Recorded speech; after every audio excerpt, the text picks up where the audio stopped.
UFC Fight Night, Atlantic City, Blanchfield versus Fiorot. Predictions. Before we get into this prediction video, I want to take a second just to ask you to leave a like on this video.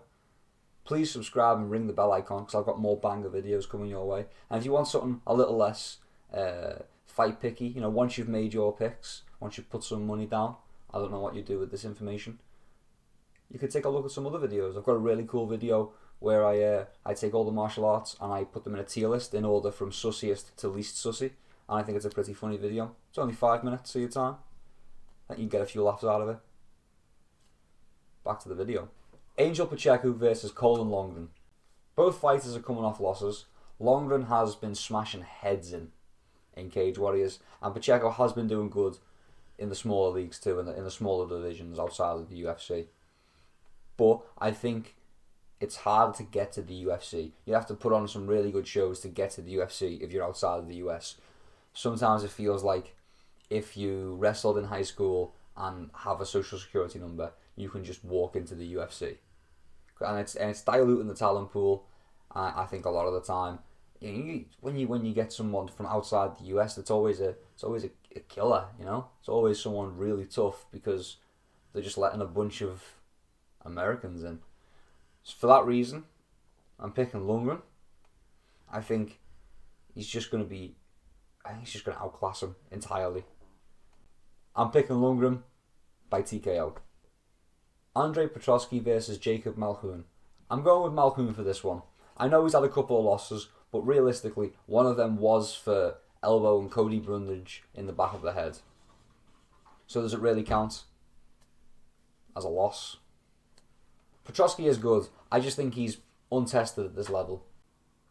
I think Malkoun's going to be too difficult for Petroski to finish, and I think that Malkoun's probably going to get the decision.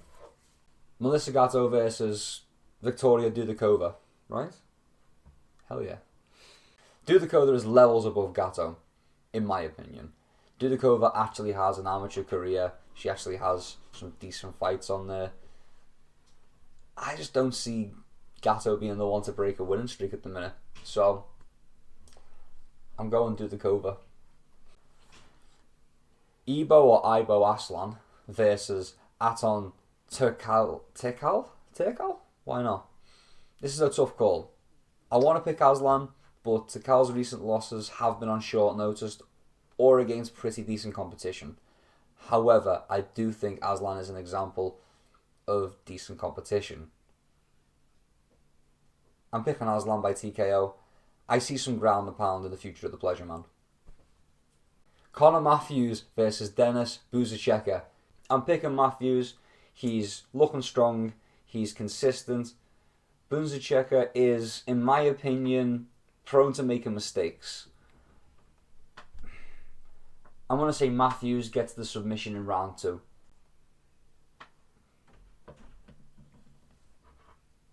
Julio Arce. That was actual name. A-R-C-E. Arc? Yeah, probably. Julio Arce versus Hubert Burns. I'm going to say it as it is.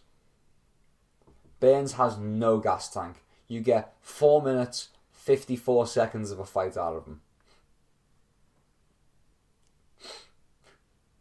On the other hand, Julio isn't a world beater, but he can go for 15 minutes. And I think he's only going to need maybe 7. So you can do the maths on that one. I think it's going to be a Julio Arce decision. Vera Jandiroba versus Lupita Godinez. I think we get another decision out of this one. They're fairly even on the ground. I'd say the same for the stand-up. I'm picking another underdog. I'm going to go Jandiroba by split decision. I think Verna just has a little heavier hands, and I think that'll give her the edge. Nate Landwehr versus Jamal Emmers. I'm going with Nate the Train. Another underdog right now. I think Emmers is a fool for trying to stop the train. But in all seriousness, Emmers is powerful and dangerous, but Nate isn't easy to finish, and he can push a pace, so that's why I'm picking Nate Landwehr. Chidi Njokwani versus Rhys McKee. I want to pick Rhys McKee. I think he's coming in strong, he looks fit, and he's ready to bounce back.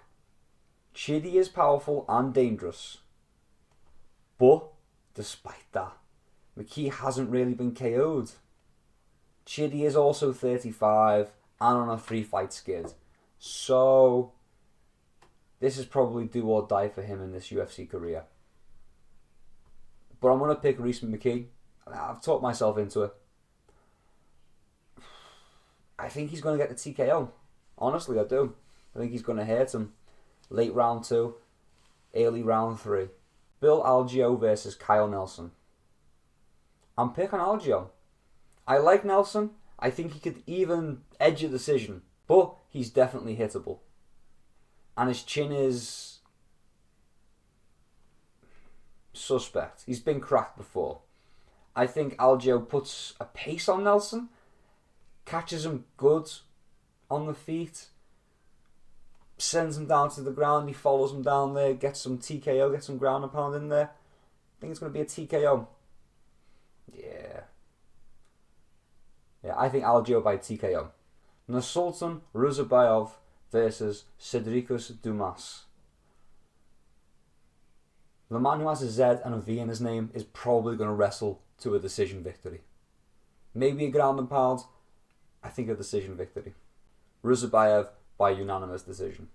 Bruno Silva versus Chris Weidman. Weidman is 40. And his leg snapped in half nearly exactly 3 years ago. He was robbed of potentially really good fights for his career.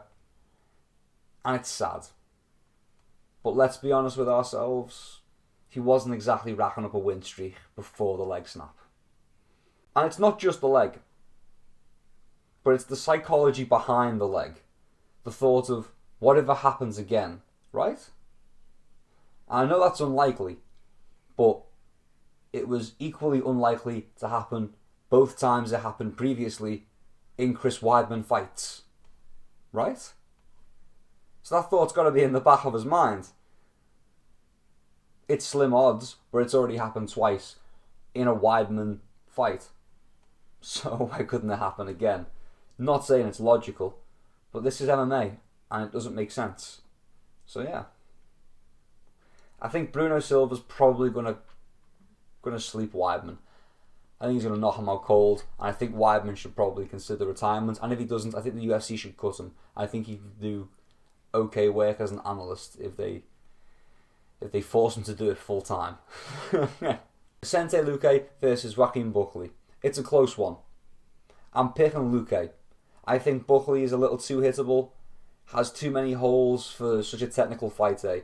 For such a technical fighter that is Luque. Plus, Luque is quite hard hitting. I think he finds a gap. I think he puts it on him. I'm going to say Luque by TKO. Erin Blanchfield versus Manon Fiorot. It's a close one to call, again. I'm picking Blanchfield. I think she gets the sub. I think Fiorot will be winning initially in the stand-up. But once it gets to the ground, I think Blanchfield will have a really easy time finding a submission. I think it'll be surprising how easy it is. I think there's going to be a level difference in the stand-up, but there's going to be a disparity on the ground, I think. We'll see. I'm picking Blanchfield by submission. Thank you for watching all the way until the end of this video. If you enjoyed it, please leave me a like. Subscribe if you want to see more. Leave me a comment. Let me know what videos you'd like to see. I'm open to it. Peace and love. I'll see you around.